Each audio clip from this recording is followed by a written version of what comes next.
জন্ম নিলে মা আমিনার ঘরে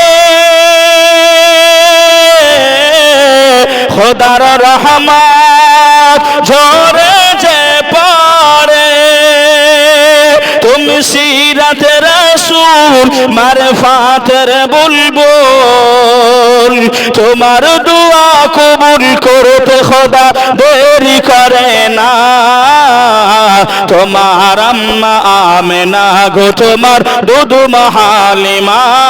তোমার আম্মা আমেনা গো তোমার দুধু হালিমা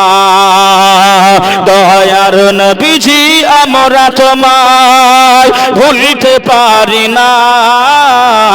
তোমার আম্মা আমেনা গো তোমার দুধু হালিমা তোমার আম্মা আমেনা গো তোমার দুধু হালিমা জোরে বলেন ইয়া রাসূলুল্লাহ।